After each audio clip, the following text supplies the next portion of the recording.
Hello and I welcome you all to Yatna investment academy. I hope you all are doing good. My name is Anush Mukashan. स्वागत है आप सबका इस video में। तो वन इमर्जिंग सेक्टर, तो इस वीडियो में हम डिस्कशंस करने वाले हैं। तो कौन सा है वो सेक्टर? अफोर्डेबल हाउसिंग फाइनेंस के बारे में इस वीडियो में हम बात करने वाले हैं। तो ब्रॉडली पहले ग्रोथ ड्राइवर्स क्या है इस सेक्टर के एंड क्या दिखता है, मतलब क्या प्रोजेक्शंस है इंडस्ट्री वाइड, तो उसके बारे में भी इस वीडियो में हम बात करेंगे। एंड देन तीन companies from this segment, this sector, affordable housing finance के सेक्टर में, इसके बारे में भी हम इस वीडियो में बात करेंगे विथ नंबर्स। तो चलिए शुरू करते हैं। तो आप यहाँ पे एक स्लाइड देख सकते हो। सबसे पहले तो इम्पोर्टेंट ये सेक्टर क्यों है? Because again there is government focus, clear government का फोकस है। तो दो ऐसे की सेक्टर्स है। फर्स्ट इज़ द जल जीवन मिशन। आप यहाँ पे देख सकते हो कि from 200, though this is a lower base actually, but इसके बाद भी ये अलोकेशंस इन्होंने बढ़ाए हैं to 670 billion rupees in the recent budget. Then consistently increase है in the PM Pradhan Mantri Awas Yojana में, this is Gramin one, and 218, then 324 and 548 billion rupees. तो मोटा मोटी लाइक 50,000 करोड़ का यहाँ पे अलोकेशन है। एंड ये होता कैसे है? तो ये जो प्रधानमंत्री आवास योजना है, तो ये इंटरेस्ट मतलब सब्सिडी प्रोवाइड करती है ऑन द इंटरेस्ट पार्ट। तो यहाँ पे सॉर्ट ऑफ ये सारा अलोकेशंस मदद होगा to the that is the weaker section, that is low income या अर्ली अर्नर्स जो है, तो low income middle income group जो है सोसाइटी का, तो वहाँ उनके लिए ये सब्सिडी ओपन है। सो राइट देर, तो यहाँ पे this is what I wanted to show कि क्लियर फोकस है गवर्नमेंट का इस सेक्टर पे। Then mortgage to GDP ratio की अगर हम यहाँ पे बात करें, तो this is rising and is again expected to rise. तो आप अगर हम लेट्स से 2010 में है currently, mortgage to GDP ratio is 6.7%। And fast forward अगर हम आज 2023 की अगर हम बात करें तो 12% तक पहुंचेगा। सो मोटा मोटी डबल तो हो ही गया ये ratio. And apart from that the underlying growth in the credit as well. तो एक तो है कि higher growth as compared to the nominal GDP, and इसके बाद भी ये रेशियो बढ़ने के एक्सपेक्टेशंस है, यानी आगे भी और बढ़ सकता है, ऐसे भी यहाँ पे एक्सपेक्टेशंस है। Then per capita is actually at an inflection point now, because मोटा मोटी अगर हम यहाँ पे देखें तो this is actually in PPP terms on constant basis, but on nominal terms अगर हम देखें तो $2,500 $2,000 जब पर कैपिटा क्रॉस होता है, तो then that real discretionary buying kicks in. And अगर हम दिस पीपीपी नंबर को भी अगर हम यहाँ पे कंपेयर करें तो 7,500 का ये इंडिया का नंबर है as compared to US 65,000 crore. अब यूएस के साथ डायरेक्टली कंपेयर नहीं कर सकते, लेट्स से चाइना के साथ भी अगर हम कंपेयर करें, 19,000 करोड़ का चाइना का पर कैपिटा इनकम है। तो जैसे ये इनकम लेवल्स बढ़ेंगे तो देन ग्रेजुअली दैट एडिशनल जो मनी है, राइट, तो वो इस सेक्टर में यहाँ पे मतलब इस सेक्टर को भी यहाँ पे बेनिफिट हो सकता है। देन अदर जो ग्रोथ ड्राइवर्स है, जैसे कि राइजिंग पॉपुलेशन, तो अगेन 2050 तक 1.67 बिलियन का पॉपुलेशन यहाँ पे बोला जा रहा है। बट इसके अलावा जो राइजिंग वर्किंग एज पॉपुलेशन है, तो this is actually the biggest driver for this sector, because जो मतलब शिफ्ट होगा from the let's say weaker section to let's say lower middle class then upper middle class, तो ये जो shift होगा because of higher per capita incomes, तो इस वजह से भी इस सेक्टर को यहाँ पे बूस्ट मिल सकता है। Then of course the middle class segment, rising middle class households, तो 158 से 300 तक जाने के यहाँ पे एक्सपेक्टेशन है, 300 बिलियन। देन हाउसिंग अनदर जो ड्राइवर्स है, दैट इज़ न्यूक्लियराइजेशन। तो जो मतलब फैमिलीज़ छोटी छोटी होती जा रही है, तो अगेन बिकॉज छोटी, तो हाउसिंग डिमांड वैसे भी यहाँ पे बढ़ सकती है। Then urbanisation is another driving factor, and 40% तक ये मिक्स हो सकता है, right, shift from rural to urban का।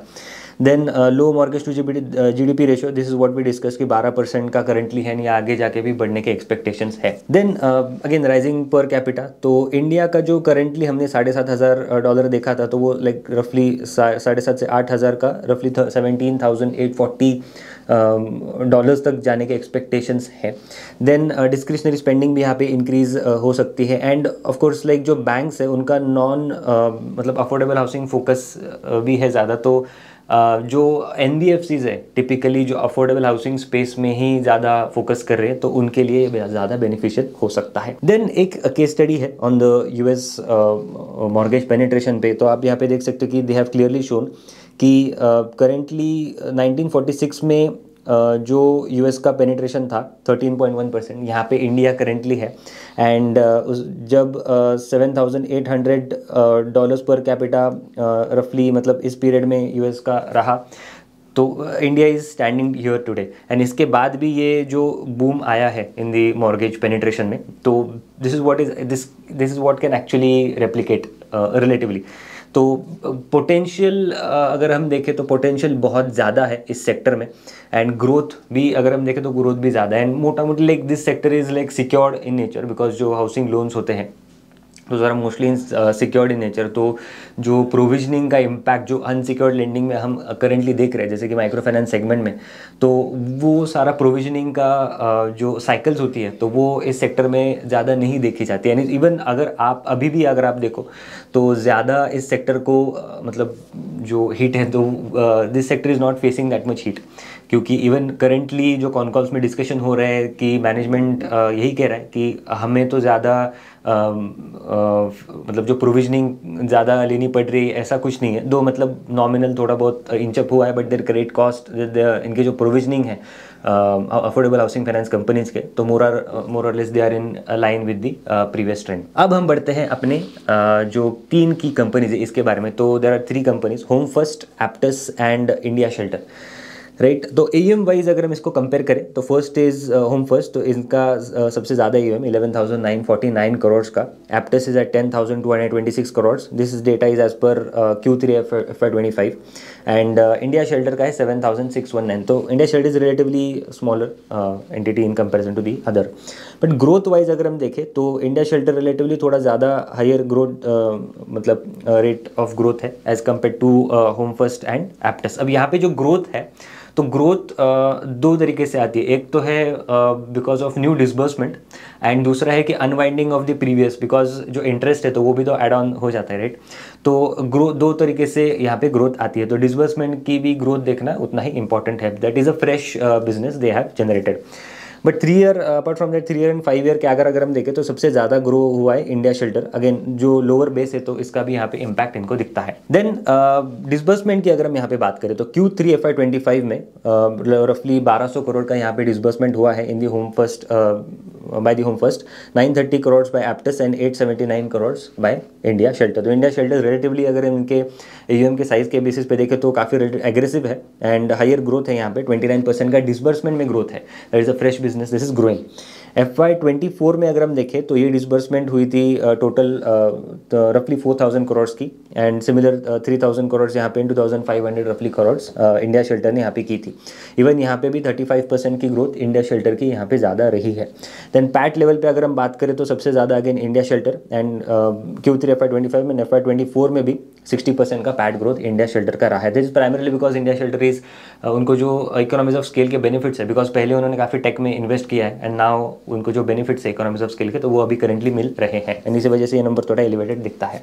देन नेक्स्ट कुछ रेशियोज के बारे में बात करते हैं। पहले तो है निम्स, नेट इंटरेस्ट मार्जिन की अगर हम यहाँ पे बात करें तो 4.9% का है for Home First, 12.9% Aptus and 12.3% India shelter. तो इन दोनों का ज़्यादा है as compared to Home First. That is primarily because जो मिक्स है तो एप्टस एंड इंडिया शेल्टर का मिक्स ज़्यादा है इन सेल्फ एम्प्लॉयड, एंड वहाँ पे ज़्यादा रिस्क है तो अगेन चार्ज भी ज़्यादा होता है।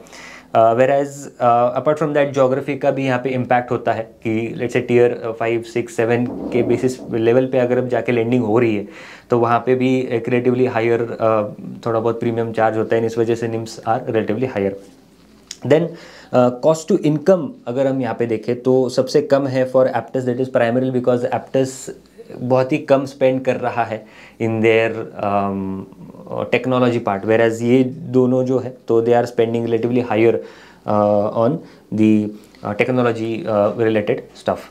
देन क्रेडिट कॉस्ट की अगर हम यहाँ पे बात करें तो 0.3, 0.4 and 0.5। Now given affordable housing finance is secured play है सारा, तो जो सारा AUM है इनका 10,000 12,000 करोड़ का, तो पूरा का पूरा सिक्योर्ड है, 100% is secured with the self occupied residential property. And तो यहाँ पे होता क्या है कि बिकॉज ये सारा सिक्योर्ड है तो रिलेटिवली जो आपकी प्रोविजन है, तो एक्चुअली क्रेडिट कॉस्ट है, क्रेडिट कॉस्ट इज एक्चुअली तो प्रोविजन। सपोज 100 रुपये का लोन दिया, उसमें से 10 रुपीज़ रिसीवेबल नहीं है, ये लग रहा है कि नहीं आएंगे वापस, तो हम प्रोविजन कर लेते, लॉस बुक कर लेते पहले ही।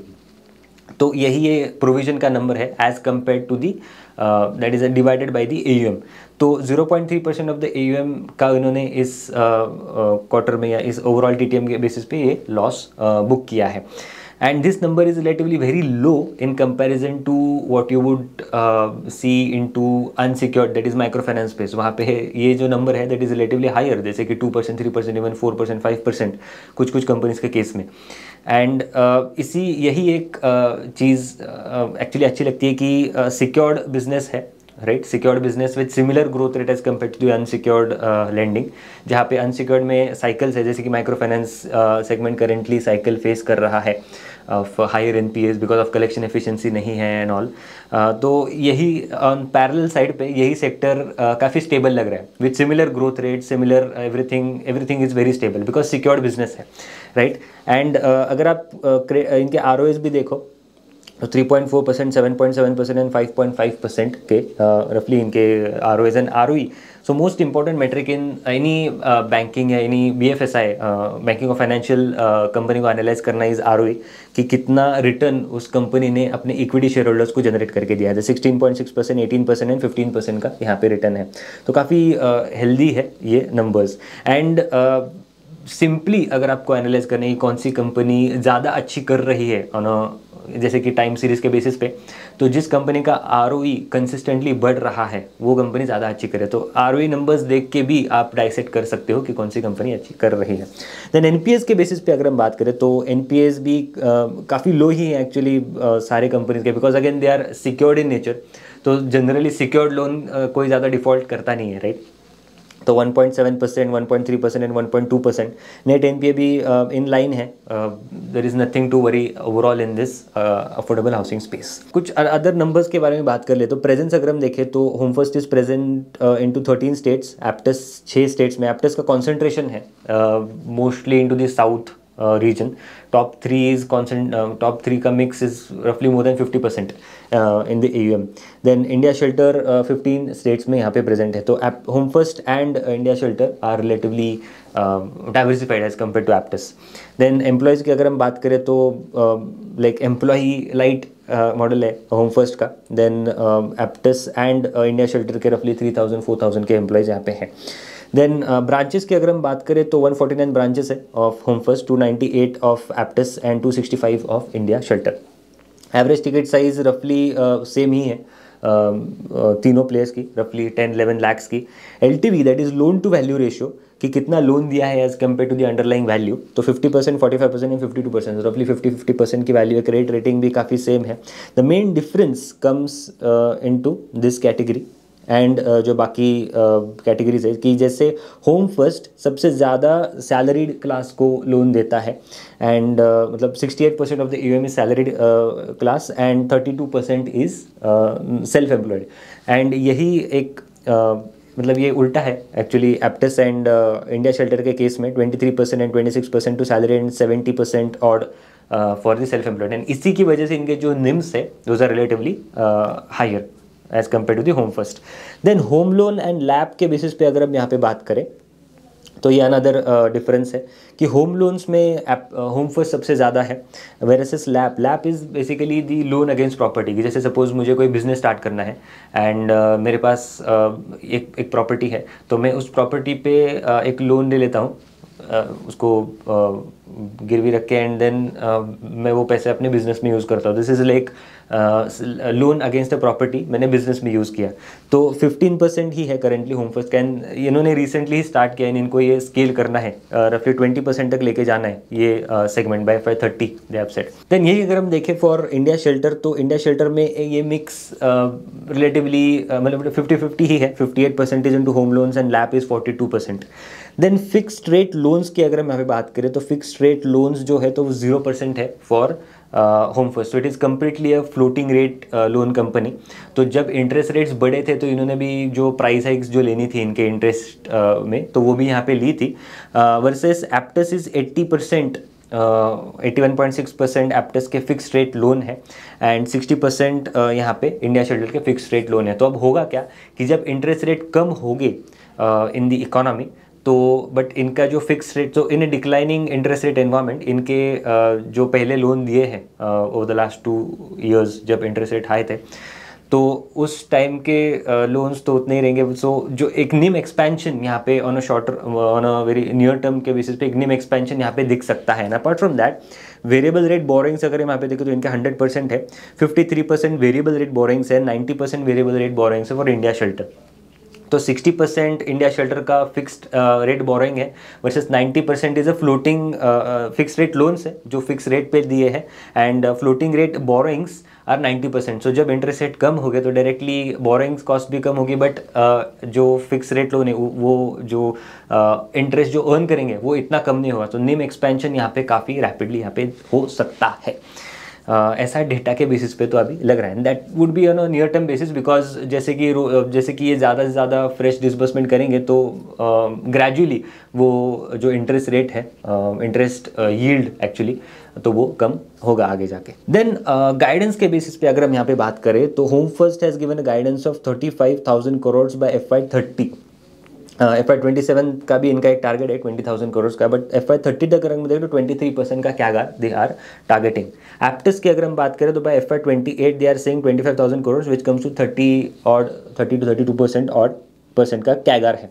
देन इंडिया शेल्टर की अगर हम बात करें तो they are relatively more aggressive, 30 to 35% CAGR की ग्रोथ के एक्सपेक्टेशंस उनके हैं in the next few years, 3 years actually.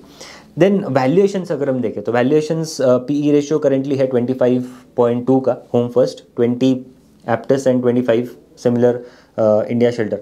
But PB terms में अगर हम यहाँ पे देखें तो रफली 4x, 3.5 एंड 3.5। तो ROAs अगर हम देखें तो 5.5 का ROA वर्सेस 3 का प्राइस टू बुक है, 7.7 का ROA है, 3 का प्राइस टू बुक है, 3.4 का ROA है, 3.94 का प्राइस टू बुक है।